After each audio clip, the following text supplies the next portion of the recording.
Adieu l'ami. Bon, si toi aussi t'es en train de construire un camion d'expédition ou que tu veux en construire un, t'es au bon endroit. Une des premières grosses étapes, ça va être le choix de la porte d'entrée et des portes de soute.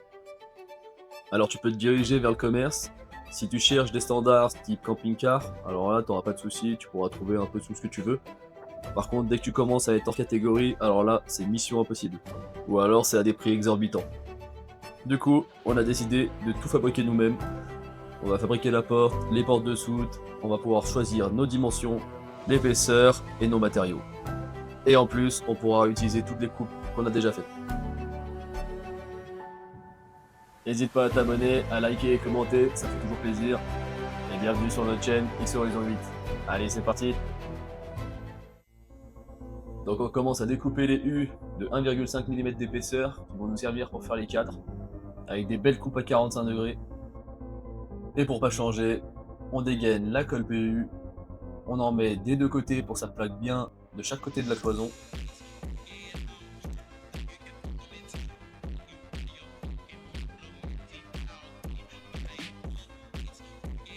Ensuite, on la met bien en place.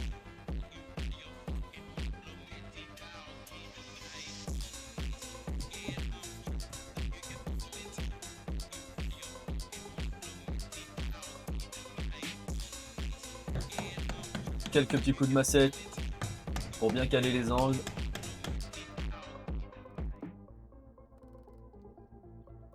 Une fois que la mise en place est bonne, on vient percer directement pour pouvoir insérer les rivets en inox.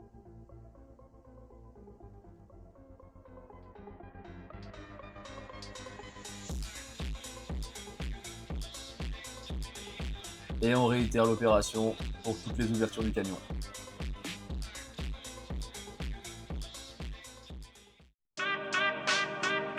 Allez, la première étape est terminée. Donc on a collé, rifté tous les cadres sur toutes les ouvertures, y compris la porte. Ça fait déjà tout de suite beaucoup plus propre et ça rattrape toutes les petites erreurs de coupe que j'ai pu faire quand j'ai coupé à la scie simple.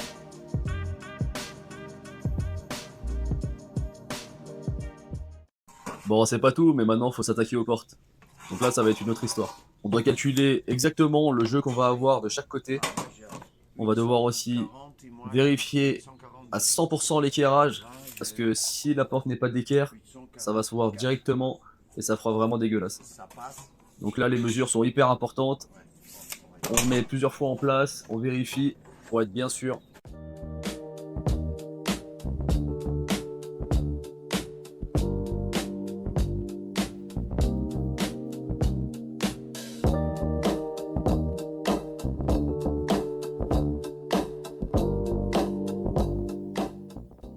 Et une fois que le montage à blanc est satisfaisant, on dégraisse tout et on refait exactement les mêmes étapes que pour les cadres. On colle, on perce et on rift. Donc toujours rivet inox à l'extérieur, rivet alu à l'intérieur, et on continue de contrôler l'équerrage pour être sûr et certain que la porte soit bien d'équerre.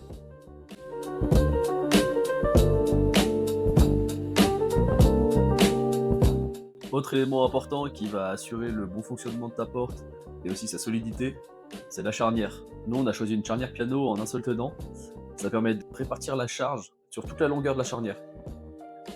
Ah oui, au fait, petite info, si toi aussi tu veux prendre de l'inox, assure-toi d'avoir les bonnes mèches prévues pour l'inox, ou sinon d'en avoir un paquet en stock, parce que quand tu vas commencer à percer avec des mèches simples, ça va les fusiller. Nous on en a cassé un bon paquet, et si elles cassaient pas, après elles coupaient plus rien. Du coup obligé de les changer pour les raffûter.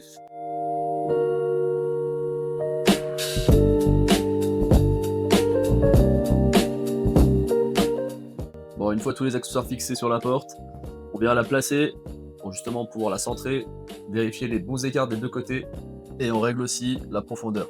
Quand tout est bon, on perce, on rift, et le tour est joué. Et bien sûr, on reproduit la même procédure pour toutes les soutes.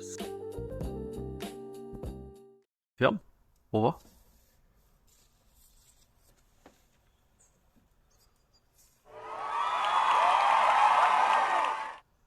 Impeccable. Wouh!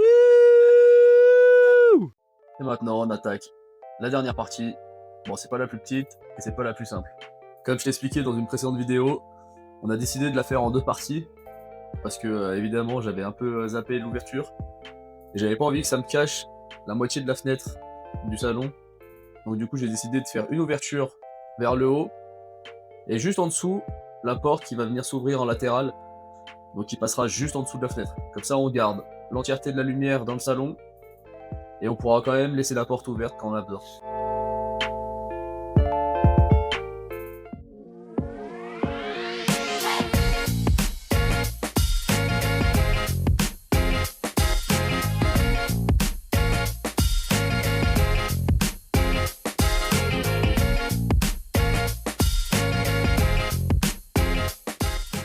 Donc voilà le résultat final. Toutes les soutes sont fermées, la porte d'entrée est faite. Maintenant, on n'a plus qu'à mettre toutes les fermetures. Donc j'ai trouvé une poignée, mais il faut encore que je l'adapte parce qu'elle n'était pas faite pour une cloison de 90 mm. La fermeture de la porte, je l'ai déjà, il faut juste que je la modifie un peu pour la mettre à la dimension de la nouvelle porte.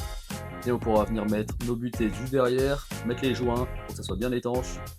Et après, on sera pas mal. N'hésite pas à me dire ce que t'en penses en commentaire. Ou si t'as des questions, je serai ravi d'y répondre. Et on se dit à la prochaine. Allez, ciao, bisous.